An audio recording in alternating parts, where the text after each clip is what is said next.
Hello and welcome to this weekly market recap for the week ending Wednesday, June 11th, 2025. I'm Tom Bowley, Chief Market Strategist at earningsbeats.com. It's a pleasure to be with everyone again this week. We've got some, pretty good action in the market. We've seen the market do pretty well here over the past 5 trading days. Again, I just want to reiterate, I always take a look from Wednesday's close to this Wednesday's close. So that's the week I'm talking about. I know it's not really what we normally look at when we look at weekly recap, but we do this midweek update. And so we want to make sure we're taking a look at the last 5 trading days, which goes all the way back through last Wednesday's close. So anyway, I want to make sure everybody is aware of that. We had the inflation report come out this morning. It was the May CPI, and once again, inflation way below expectations.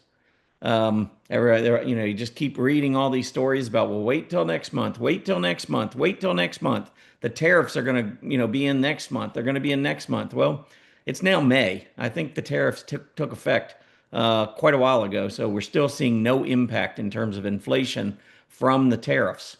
We do have the producer price index coming out tomorrow, but this morning we got May consumer price index that came in. I think the expectation was for a rise of 0.2%, and we came in with a rise of 0.1%. And if we strip out food and energy, the core CPI came in at a rise of 0.1% versus an expectation of a rise of 0.3%. So we came in well below expectations. We saw a really nice pop in our major indices in pre-market trading on Wednesday morning. But then throughout the day, we saw a lot of that kind of fizzle into the open, and then we saw selling throughout the day. And we really didn't finish with a whole lot of gains. So maybe it was more of a sell on the news kind of a thing today. And perhaps we know the second half of June and really the middle part of June is not particularly kind to stocks historically. So maybe this is a period where we're going to consolidate for a little bit. Hard to say. I'm still very bullish going forward, but I'm going to go over a few things with you, and then you can kind of be the judge of what you want to follow, what you don't think makes sense. But it kind of makes sense to me, so I'm planning on sharing it with you. Let's take a look at what happened over the last week. So this past week has clearly been a week for small cap stocks. The Russell 2000 gained 2.5% over the last 5 trading days. Transport's up 1.6%. The Dow Jones up a little bit more than 1%. The mid caps up 0.9%, and then S&P 500 and the Nasdaq 100 lagging. So some of the things that were working prior in the Nasdaq 100, some of the more aggressive technology names, for instance, over the course of the last week have pulled back a little bit. They're not quite as festive as they were in prior weeks. And that's noteworthy because the Russell 2000 made a big breakout that we're going to talk about in just a little bit. But small caps, certainly that was one of the themes for this week. Looking at the sectors, interesting makeup of leadership. Energy leading, gaining more than 5% over the last week. Crude oil has been on a roll back to the upside. I believe it was $67 a barrel toward the close today. I don't know exactly where we finished, but it's been a pretty solid week for crude oil, and that led to a lot of gains in the XLE. But beyond that, we still had gains, although they were much lesser. Communication services gaining a little more than 2%. Healthcare, 1.8%. Technology, 1.5%. Then you can kind of see the S&P coming in there. So there are your 4 leaders on a relative basis above the S&P 500. And then down below, still moving higher, I should say. Real estate, financials, industrials, even though they did underperform the S&P 500, they were higher for the week. And then the 4 groups that actually went down and underperformed, both materials, utilities, and both consumer areas, consumer discretionary, and the big laggard was consumer staples.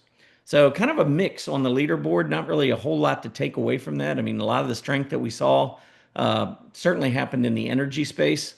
Beyond that, though, we did get 2 of our 3 really aggressive areas outperforming in the form of communication services and technology. So that at least was maybe a little bit of a bullish takeaway from the action. But I do think things tended to slow down or have slowed down, mostly in terms of relative strength in the Nasdaq 100.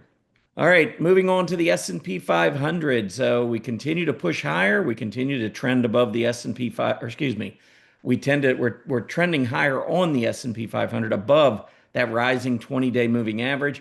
And today's high, 6,059. The all-time high, 6,147. So we're only talking about 88 points, today's high, from an all-time high. That's a little more than 1%. So the S&P 500 now has made up almost the entire move to the downside that we saw from February 19th through April 7th. Pretty interesting to see that much of ground being made up in such a short period of time. Nasdaq 100 even closer. Nasdaq 100 today hit a high of 22,042, and if we look at using the crosshairs, the high was 22,222. We were less than 1% at today's high, less than 1% away from an all-time high on the Nasdaq 100. So we don't have far to go to make it into an area that we've never seen before. And those are the two of the key indices. So I find that to be quite bullish. Moving on to the IWM. Now, this is where I want to focus a lot of talk today because we had a bottoming head and shoulder pattern. I've been talking about this. We're a little bit of a rising neckline. We cleared that here over the course of the last 4 trading days. So the end part of last week and then into this week, we have seen a really nice move up, clearing the neckline of a reversing head and shoulder pattern, which tends to mark a bottom, confirm a bottom. And so I like the Russell 2000 as a result. The measurement here goes from roughly 210 down to about 172, maybe call it 211 on the breakout. But that from neckline to head, that's 38 points on the IWM. And if you add that to the breakout around 210, 211, you're getting up close to 250. That would be the target. And today we're sitting at a close of 213. There's still a lot of potential upside, maybe to the tune of about 17, 18% based on this measurement. Now, if we were to pull back and we get close to 210 and also the rising 20-day moving average, which currently is at 207.80, that is going to be one of the better opportunities from a reward to risk standpoint to jump into the IWM. Because if we can make that breakout and then pull back and get closer to what should be excellent support in an uptrend, which would be the 20-day moving average, that rising 20-day moving average, the closer you get to that, the less risk you have to take on a long position with a lot of potential reward. So if we did set a top today, if we're going to meander a little bit lower going forward, just keep in mind that we could have quite an opportunity in terms of reward to risk on the IWM. The other small cap index, this is the S&P 600 small cap index. I just wanted to show you that this is another bottoming head and shoulder pattern. It's 2 different indices. They don't always trade the same, but they do have similar patterns. And the SML, the S&P 600 small cap index, made the breakout yesterday and pulled back to test the neckline today, although I would give it down to the rising 20-day moving average where we have seen some pretty good support in the past. So you got to give it maybe another couple percent to the downside. But again, these pullbacks in small caps are creating what I think could be a really nice opportunity heading into the summer. 10-year Treasury yield. So with the news this morning of the lower inflation, got a lot of folks that were buying bonds. So you really don't want to be in bonds if you're worried about inflation, because your money's going to erode. I mean, if you're getting into a 10-year Treasury yield or a 10-year Treasury note that yields 4.5%, and inflation picks back up to the tune of, if it goes back up, say above 4.5%, you're doing nothing but treading water. I mean, any gains that you get from the dividends on the Treasury note is being offset by higher inflation. So you're just churning. You're really not doing anything with your money. So the point is, when inflation is no longer a problem, or the market perceives that, then we tend to see a lot of money rotating into bonds, which increases the price but lowers the yield. And that's what we saw today. So we had a gap up initially on the yield, which I was kind of surprised, but then that yield came ripping back down to the downside, finished about 8 basis points off that earlier high, which to me showed that there was a lot of money pouring back into bonds. Bond market doesn't seem to be nearly as worried about inflation as the Fed. That's my takeaway. All right, moving on. I want to talk a little bit about the IWM. So first of all, I'm over here on the Fidelity website, and I pulled up the IWM, and I went down under composition. And under composition, you can take a look at the top 10 stocks. Now, keep in mind, it's mostly equal weighted. You got 2,000 stocks. So 2,000 stocks, you're not going to have a very high percentage in any of these stocks. And that's what you can see. Individual stocks are not really going to move the IWM. But what will move the IWM is the sectors and the industry groups. And it's different than the QQQ and the SPDR. So I wanted to pull this up, just make sure that you're aware that the weighting within small caps is much different than what we see and what I always talk about in terms of the QQQ and the SPDR. So here we've got financials leading. 20% of the IWM is in financials. 18% is in industrials and 16% is in healthcare. You add those together and you have roughly 53, 54% of the IWM is in 3 groups not named technology. Technology, only 13% of the IWM. It's over 30% of the S&P 500, and it's probably 40% or more of the Nasdaq 100, might be 50% of the Nasdaq 100. So you have to understand the makeup. If you're wondering why the S&P and the Nasdaq go up sometimes and Russell 2000 doesn't, that's why. A lot of it's composition. It's also because it's smaller companies versus large companies, but it's also the makeup and the weighting of the various sectors. Now, I want to concentrate on the industry exposure for a minute because the 2 top industry groups that lead, that are the highest weighted in the IWM, are the banks and biotech stocks. And between the 2 of them, that's over 18%.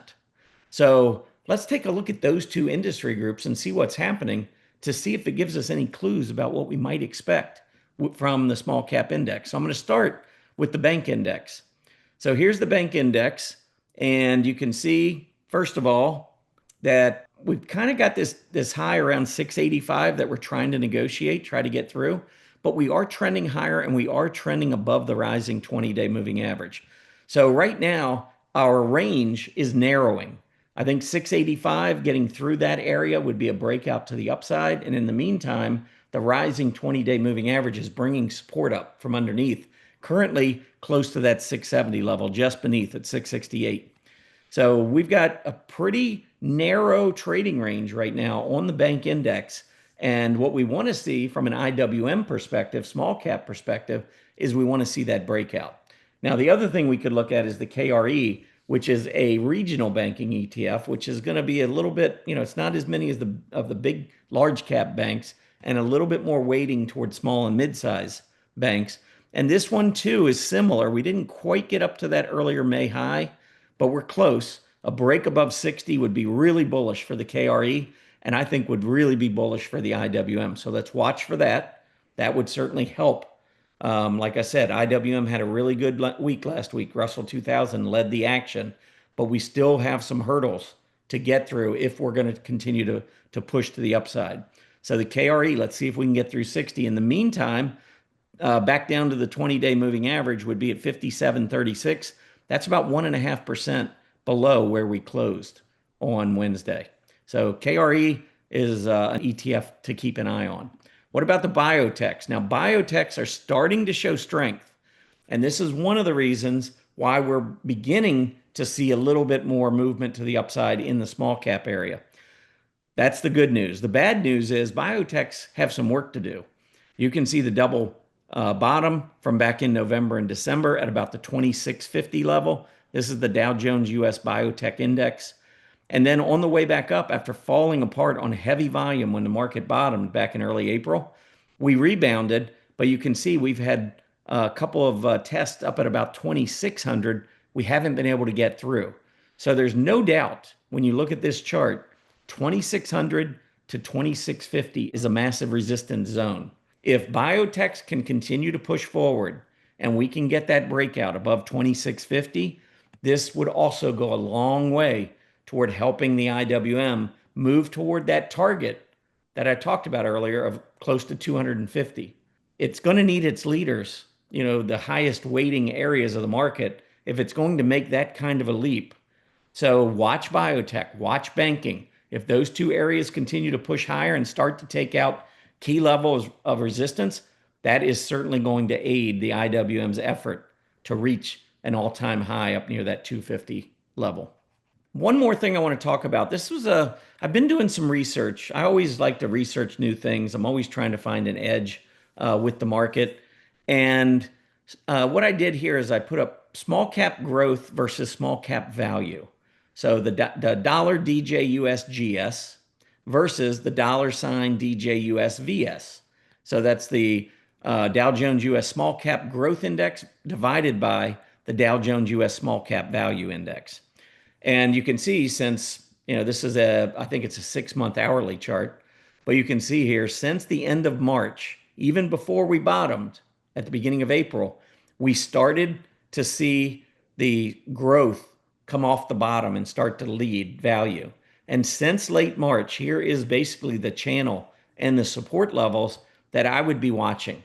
So if you take the couple of prominent highs throughout these last couple of months and you connect them with an uptrend line and then drag that line down, I'd connected it with this low, which also happens to connect with this low. And then I also went to the very bottom here in late March and drew this line up. But you can see right now that the relative, depending on which line you use, if you use this bottom one that connects the low from March, it also kind of intersects the most recent relative low in this ratio, which I think is really important, right around 1.56. And that's why I've annotated with this black directional line, pointing out that to me, this is a level to watch. Because if growth is outperforming value, normally that's going to be a good thing for the underlying index. And so that's what I wanted to try to demonstrate here. So there's the ratio, growth versus value among small caps. Then I have the IWM, which is in its own uptrend. And you can see here's kind of like that neckline coming across right around 210. So these are a couple things I'd watch for. The relative ratio staying above 1.56 and the IWM hopefully holding above 210. And then at the bottom here, what I did is a correlation. In other words, how closely correlated, how positively correlated is the direction of small cap growth versus value? How positively correlated is that with the direction of the IWM? And what you can see is that we spend a lot more time with positive correlation, significant positive correlation above 0.50 than we do at the bottom. In fact, down here at the bottom, we only have 3 instances where we've gone below minus 0.75. We've had a lot more above positive 0.75. So it's definitely more, there's definitely some correlation, positive correlation here. It's not like they go hand in hand, but what I was looking at was this inverse correlation and what happened and what caused the inverse correlation and then what happened afterwards. Well, what I've done is I've drawn lines. Here was the growth versus value going up to start April, but the price of the IWM was going down. That triggered this inverse correlation. And after the fact, what happened is we saw a rebound right after that in price. And that's what started to bring it more into positive correlation. So the IWM reacted and reversed off of that downtrend. Now, if you look at the other two, one in May and then one here just recently, both of these saw opposite directions. You can see growth versus value going up in, it looks like maybe the 4th week of May. And the IWM was going down. But what happened after that? The IWM reversed back to the upside. And then more recently, what we saw was the IWM going up, but not being supported by growth. We see growth versus value going down. And does that mean that we're going to start to see the IWM roll over for a period of time, even if it's just short term? So this isn't something I've studied for a long time. This was literally something I just started looking at today. And I shared it with members.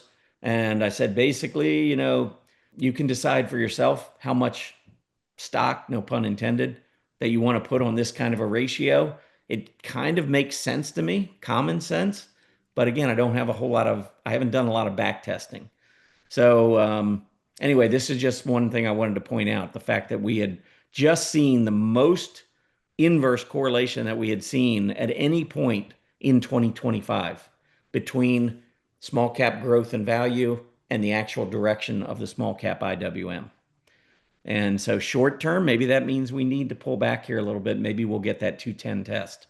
That's what I would at least be thinking. All right, if you're new to Earnings Beats, always want to bring up our website, earningsbeats.com. Both are plural, earningsbeats.com. You scroll down, we have a free newsletter that you can subscribe to. I'm going to be featuring some stocks, some small cap stocks, especially if we start to see more bullishness out of the small cap area. So if you like small caps, you like to find leading small caps, you'll want to sign up for our newsletter. Make sure you start getting our updates twice a week, Mondays and Wednesdays. So name and email address gets you started. There's no credit card required. You can unsubscribe at any time. You're not going to hurt my feelings. If you want to try our service, our paid service, we have a 30-day free trial, and you'll get that right at the top of our homepage. You click on that. You do have to provide credit card, but we will remind you before your 30 days expires that, hey, you're going to get hit with a monthly charge. And oh, by the way, we have a great annual plan that'll save you 50% off the monthly cost if you prefer annual. We'll reach out to you to provide that. We don't want you to become a paying member if you don't want to be one. So check that out. Last thing I have for you today, I used to do this a lot with another show that I used to do at Stockcharts a few years ago, maybe many years ago. I don't remember exactly when we ended it, but it's an anatomy of a trade. So I wanted to show you using different time frames how I would go about finding a possible trading candidate. And so let's just jump into Archer-Daniels-Midland, ADM. So I start with a big picture. This is a 30-year monthly chart. And I think you can see that ADM generally has been moving up. We have periods of weakness, but overall we are trending higher. We've connected the lows, probably could take that same line and pretty much connect the highs as well.